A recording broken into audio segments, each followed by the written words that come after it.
ഇന്ന് നമ്മൾ സംസാരിക്കാൻ പോകുന്നത് importance of will registration in U A. U എയിൽ ഒരു വില്ല് രജിസ്റ്റർ ചെയ്യുന്നതിൻ്റെ ഇമ്പോർട്ടൻസിനെ കുറിച്ചാണ്. സ്മി Nizamuddin, a corporate lawyer at GBC group. എന്താണ് വില്ല്? എന്തുകൊണ്ടാണ് വില്ല് രജിസ്റ്റർ ചെയ്യുന്നത് ഇത്രയും ഇമ്പോർട്ടൻ്റ് ആവുന്നത്? വില്ല് എന്ന് പറയുന്നത് നമ്മൾ കേട്ടിട്ടുണ്ട്, വസിയത്ത് എഴുതുക, വിൽപത്രം എഴുതുക, ഇതിനെയാണ് വില്ല് രജിസ്ട്രേഷൻ. നിങ്ങളുടെ കാലശേഷം നിങ്ങളുടെ അസറ്റ് ഏത് രീതിയിൽ ഡിസ്ട്രിബ്യൂട്ട് ചെയ്യപ്പെടണം, ആർക്കൊക്കെ ഡിസ്ട്രിബ്യൂട്ട് ചെയ്യപ്പെടണം, അതുപോലെ നിങ്ങൾക്കൊരു മൈനർ ചൈൽഡ് ഉണ്ടെങ്കിൽ അവൻ്റെ ഗാർഡിയൻ ആരായിരിക്കണം, ഇത്തരം കാര്യങ്ങളൊക്കെ നമ്മൾ മുൻകൂട്ടി എഴുതി വെക്കുന്ന ഒരു പ്രക്രിയയാണ് വിൽ രജിസ്ട്രേഷൻ. ഇത് UAE-യിൽ നിങ്ങൾക്ക് 3 രീതിയിൽ വില്ല് രജിസ്റ്റർ ചെയ്യാവുന്നതാണ്. ഒന്ന് DIFC കോർട്ട് ത്രൂ രജിസ്റ്റർ ചെയ്യാം, ദുബായ് കോർട്ട്സ് ത്രൂ രജിസ്റ്റർ ചെയ്യാം, അബുദാബി ജുഡീഷ്യൽ ഡിപ്പാർട്ട്മെൻറ്റ് ത്രൂ നിങ്ങൾക്ക് വില്ല് രജിസ്റ്റർ ചെയ്യാം. ഈ 3ൻ്റെയും പ്രത്യേകതകൾ നമുക്ക് ഡീറ്റെയിൽ ആയിട്ട് മറ്റൊരു വീഡിയോയിൽ നമുക്ക് പ്രതിപാദിക്കാം. ഇപ്പോൾ എന്താണ് ഒരു വില്ലിൽ വരേണ്ട പ്രധാനമായ കണ്ടൻറ്റുകൾ എന്തൊക്കെയാണ്, ആരൊക്കെയാണ് വില്ല് എഴുതി വെക്കേണ്ടത്? യഥാർത്ഥത്തിൽ ഒരുപാട് അസറ്റുള്ള ആളുകൾ മാത്രമൊന്നുമല്ല വില്ല് എഴുതി വെക്കേണ്ടത്, അല്ലെങ്കിൽ ഒരുപാട് പ്രായമായ ആളുകൾ മാത്രമല്ല എൻ്റെ അഭിപ്രായത്തിൽ വില്ല് എഴുതി വെക്കേണ്ടത്. നിയമത്തിൽ പറയുന്നത് 21 ഇയേഴ്സ് ഓൾഡായ, നാട്ടിലെ പോലെയല്ല, ഇവിടെ 21 ഇയേഴ്സാണ് മെജോറിറ്റി അറ്റൈൻ ചെയ്യാനുള്ള ഏജ്. അപ്പോൾ 21 വയസ്സ് കഴിഞ്ഞാൽ സൗണ്ട് മൈൻഡ് ആയിട്ടുള്ള ആർക്കും ഇവിടെ വില്ല് എഴുതാം. അദ്ദേഹത്തിന് ഏതെങ്കിലും തരത്തിലുള്ള അസറ്റ് ഇവിടെ ഉണ്ടായിരിക്കണം. ഇപ്പോൾ അസറ്റ് എന്ന് പറയുമ്പോൾ ഒരുപാട് അപ്പാർട്ട്മെൻറ്റ്സോ അല്ലെങ്കിൽ വില്ലകളോ ഒരുപാട് കമ്പനിയിൽ നമുക്ക് ഷെയർ ഇൻവെസ്റ്റ്മെൻറ്റ് ഉണ്ടാവണം എന്നൊന്നുമില്ല. നമുക്കൊരു കാർ നമ്മൾ ഓൺ ചെയ്യുന്നുണ്ട്, അല്ലെങ്കിൽ നമ്മുടെ അക്കൗണ്ടിൽ കുറച്ച് ക്യാഷ് കിടക്കുന്നുണ്ട്, അല്ലെങ്കിൽ നമുക്ക് കുറച്ച് പേഴ്സണൽ ബിലോങ്സ് ഗാഡ്ജറ്റ്സ് ഉണ്ട്.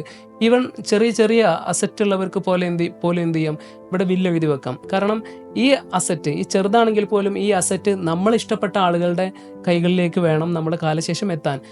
ഒരു പ്രോപ്പർ വില്ല് നിങ്ങൾ രജിസ്റ്റർ ചെയ്ത് വെച്ചിട്ടില്ലെങ്കിൽ UAE-യിൽ നിങ്ങൾക്ക് വരാവുന്ന പ്രധാന പ്രശ്നങ്ങളിലൊന്ന്, നിങ്ങളുടെ അക്കൗണ്ട് ഫ്രീസ് ചെയ്യും. നിങ്ങളുടെ മരണശേഷം നിങ്ങളുടെ അക്കൗണ്ട് ഫ്രീസ് ചെയ്യും. അപ്പോൾ അത് വളരെ ബുദ്ധിമുട്ടായിരിക്കും നിങ്ങളുടെ ലീഗൽ ഹെയർസിന്.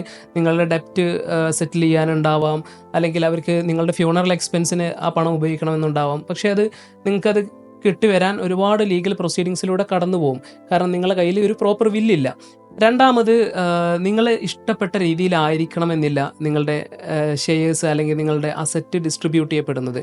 ലൈക്ക് ഇപ്പോൾ ഒരു ഫോറിനറെ സംബന്ധിച്ചിടത്തോളം, UAE-യിൽ റിസൈഡ് ചെയ്യുന്ന ഒരു ഫോറിനറെ സംബന്ധിച്ചിടത്തോളം, നോൺ മുസ്ലിം ആണെങ്കിൽ അദ്ദേഹത്തിൻ്റെ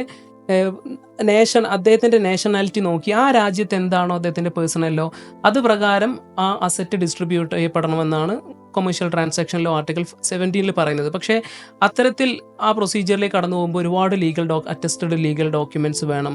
അദ്ദേഹത്തിൻ്റെ പേഴ്സണൽ ലോ ഏതാണെന്ന് ഐഡൻറ്റിഫൈ ചെയ്യണം, അത് എങ്ങനെയാണ് ഡിസ്ട്രിബ്യൂട്ട് ചെയ്യപ്പെടുന്നത് ആ രാജ്യത്ത്, അങ്ങനെ ഒരുപാട് ഡോക്യുമെൻറ്റ്സ് കോർട്ടിൽ സബ്മിറ്റ് ചെയ്യേണ്ട ആവശ്യം വരുന്നുണ്ട്. ഇനി ഇതൊന്നും ഇല്ലെങ്കിൽ ചില രാജ്യത്ത് പേഴ്സണൽ ലോ തന്നെ ഉണ്ടാവില്ല. ആ സമയത്ത് ശരിയ ലോ ഓട്ടോമാറ്റിക്കലി അവിടെ അപ്ലിക്കബിൾ ആവും.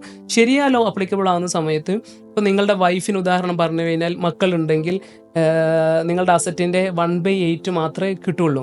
നിങ്ങൾ വിചാരിക്കുന്ന രീതിയിലായിരിക്കില്ല നിങ്ങളുടെ അസറ്റ് നിങ്ങളുടെ കാലശേഷം പോകുന്നത്. അപ്പോൾ നിങ്ങൾ ഉദ്ദേശിക്കുന്ന രീതിയിൽ നിങ്ങളുടെ അസറ്റ് ഡിസ്ട്രിബ്യൂട്ട് ചെയ്യപ്പെടണമെന്നുണ്ടെങ്കിൽ തീർച്ചയായിട്ടും നിങ്ങൾ വില്ല് എഴുതി വെച്ചിരിക്കണം.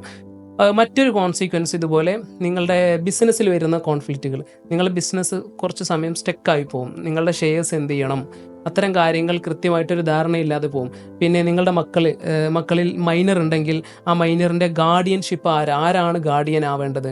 ഇപ്പോൾ നിങ്ങളുടെ ഷെയർസ്, ഒരു കമ്പനിയിലുള്ള നിങ്ങളുടെ ഷെയർസ് ഓട്ടോമാറ്റിക്കലി ഹെയർസിന് പോവും.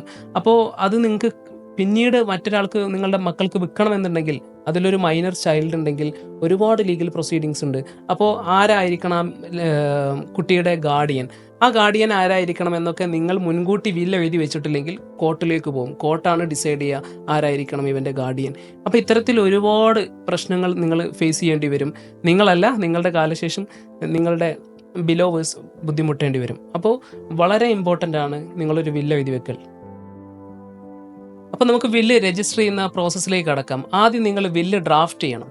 ഈ വില്ല് ഡ്രാഫ്റ്റ് ചെയ്യുമ്പോൾ ഒരുപാട് കണ്ടൻറ്റുകൾ നിർബന്ധമായിട്ടും അത് ഇൻക്ലൂഡ് ചെയ്തിരിക്കണം. നിങ്ങളുടെ നാഷണാലിറ്റി, ഇൻക്ലൂഡിങ് നിങ്ങളുടെ പേഴ്സണൽ ഡീറ്റെയിൽസ് എന്തായാലും നിർബന്ധമായിട്ടും ആഡ് ചെയ്തിരിക്കണം. അതിന് പുറമെ നിങ്ങളുടെ എക്സിക്യൂട്ടർ, ഈ വില്ല് ആര് എക്സിക്യൂട്ട് ചെയ്യണം, എന്ന ഒരു കൃത്യമായിട്ടുള്ള ധാരണ നിങ്ങൾക്ക് ഉണ്ടായിരിക്കണം. അത് നിങ്ങളോട് വളരെ ട്രസ്റ്റ് ആയിട്ടുള്ള ഏതെങ്കിലും 2 പേരെങ്കിലും നിങ്ങൾ വില്ലിൽ ഉൾപ്പെടുത്തണം. കാരണം ഒരു പ്രൈമറി എക്സിക്യൂട്ടറും ഒരു സെക്കൻഡറി എക്സിക്യൂട്ടറും ഉണ്ടായിരിക്കുന്നത് വളരെ നല്ലതാണ്. കാരണം ചിലപ്പോൾ നമ്മൾ അപ്പോയിൻറ്റ് ചെയ്ത എക്സിക്യൂട്ടർ നമ്മുടെ മുമ്പേ മരിച്ചു പോകും, അങ്ങനെയൊക്കെ വരാമല്ലോ. അപ്പോൾ 2 എക്സിക്യൂട്ടറെങ്കിലും മിനിമം നിങ്ങൾ പ്രൈമറി സെക്കൻഡറി ആയിട്ട് അപ്പോയിൻറ്റ് ചെയ്യുന്നത് നന്നായിരിക്കും.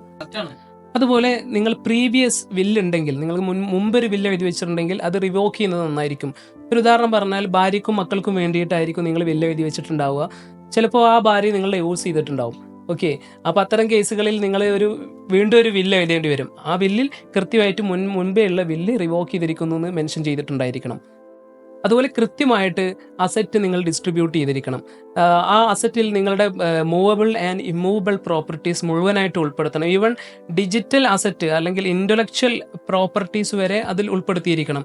അപ്പോൾ ഇത്തരത്തിൽ ഞാൻ പറയുന്നു, നിങ്ങളൊരു വില്ല് എഴുതി വെക്കുമ്പോൾ ഏതെങ്കിലും ലോയർ കൺസൾട്ട് ചെയ്യേണ്ടത് വളരെ ക്രൂഷ്യലാണ്. കാരണം നമ്മളെ ബുദ്ധിയിൽ ഉദിക്കാത്ത ഒരുപാട് ലീഗൽ പോയിന്റ്സ് നമ്മൾ വിട്ടുപോകാൻ സാധ്യതയുള്ള ഒരുപാട് കാര്യങ്ങൾ ഒരു പ്രൊഫഷണൽ ലോയർ ഡ്രാഫ്റ്റ് ചെയ്യുന്ന സമയത്ത് അവർക്കത് ഇൻക്ലൂഡ് ചെയ്യാൻ പറ്റും. കാരണം പലപ്പോഴും നമ്മൾ സ്വയം ഡ്രാഫ്റ്റ് ചെയ്ത് കഴിഞ്ഞാൽ നമ്മൾ ഒരുപാട് പോയിന്റ്സ് അതിൽ വിട്ടുപോകും. ഉദാഹരണം പറഞ്ഞാൽ ഫ്യൂച്ചറിൽ നമ്മൾ അക്വയർ ചെയ്യാൻ പോകുന്ന അസറ്റുകൾ വരെ നമ്മൾ ഡ്രാഫ്റ്റിൽ ഉൾപ്പെടുത്തി ഇരിക്കണം. കാരണം ഈ വില്ല എഴുതി വെക്കുന്നതിന് ശേഷമായിരിക്കാം ചിലപ്പോൾ വലിയൊരു ഇൻവെസ്റ്റ്മെൻറ്റ്, നമ്മൾ വലിയൊരു ഷെയർ അക്വയർ ചെയ്യാൻ പോകുന്നത്. മറ്റൊരു പ്രധാന പോയിന്റ്, നിങ്ങൾക്കൊരു മൈനർ ചൈൽഡ് ഉണ്ടെങ്കിൽ ആരായിരിക്കണം അവൻ്റെ ഗാർഡിയൻ എന്നുള്ളത് നിങ്ങൾ പ്രീ ഡിഫൈൻ ചെയ്ത് നിങ്ങളുടെ വില്ലിൽ ഉൾപ്പെടുത്തിയിരിക്കണം. അതുപോലെ നിങ്ങൾക്ക് ഡെപ്റ്റ് ഉണ്ടെങ്കിൽ ആ ഡെപ്റ്റ് എങ്ങനെ സെറ്റിൽ ചെയ്യണം, അതുപോലെ നിങ്ങളെ ഫ്യൂണറൽ എക്സ്പെൻസ് എങ്ങനെ കൈകാര്യം ചെയ്യണം, ഇത്തരത്തിലുള്ള എല്ലാ കാര്യങ്ങളും നിങ്ങൾക്ക് എന്ത് ചെയ്യാൻ പറ്റും, വില്ലിൽ ഉൾപ്പെടുത്താൻ പറ്റും. അപ്പോൾ അതിനെക്കുറിച്ച് വില്ലിലെ കണ്ടന്റ്, വില്ല് ഡ്രാഫ്റ്റ് ചെയ്യുമ്പോൾ ശ്രദ്ധിക്കേണ്ട കാര്യങ്ങളെ പറ്റി നമുക്കൊരു ഡീറ്റെയിൽ വീഡിയോ വേണമെങ്കിൽ പിന്നീട് ചെയ്യാം.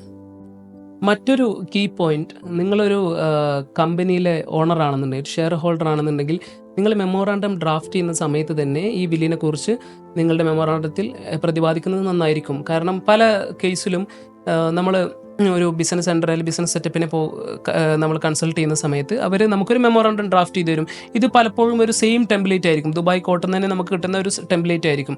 ഈ ടെംപ്ലേറ്റിൽ ഒരു പാർട്ട്ണർ മരിച്ചു കഴിഞ്ഞാലുള്ള പ്രൊസീജിയേഴ്സ് എന്തായിരിക്കണമെന്നോ, അവരുടെ അസറ്റ്, അവരുടെ ഷെയർ എങ്ങനെ ഡിസ്ട്രിബ്യൂട്ട് ചെയ്യണമെന്നോ, വില്ല് പ്രകാരമായിരിക്കണമെന്നോ, ഇത്തരത്തിലുള്ള കാര്യങ്ങളൊന്നും ചിലപ്പോൾ അവരെ മെമ്മോറാണ്ടത്തിൽ പ്രതിപാദിച്ചിട്ടുണ്ടാവില്ല. കാരണം ഒരു പ്രൊഫഷണൽ ലോയറൊന്നും ആയിരിക്കില്ല ഈ മെമ്മോറാണ്ടം ഡ്രാഫ്റ്റ് ചെയ്യുന്നത്. അപ്പോൾ നിങ്ങൾ കമ്പനി തുടങ്ങുമ്പോഴേ ശരിക്കും എന്ത് പറയണം, ഇത്തരത്തിലുള്ള കാര്യങ്ങളൊക്കെ ഡ്രാഫ്റ്റിൽ മെമ്മോറാണ്ടത്തിലൊക്കെ ഉൾപ്പെടുത്തുന്നത് നന്നായിരിക്കും.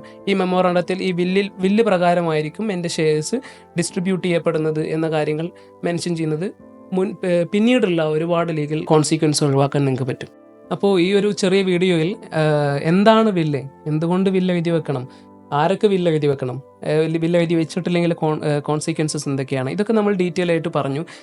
ഇനി ടൈപ്സ് ഓഫ് വില്ല്, ഏതൊക്കെ കോർട്ട് ത്രൂ ഇത് രജിസ്റ്റർ ചെയ്യാം എന്നുള്ള കാര്യം നമുക്ക് മറ്റൊരു വീഡിയോയിൽ ഡീറ്റെയിൽ ആയിട്ട് സംസാരിക്കാം.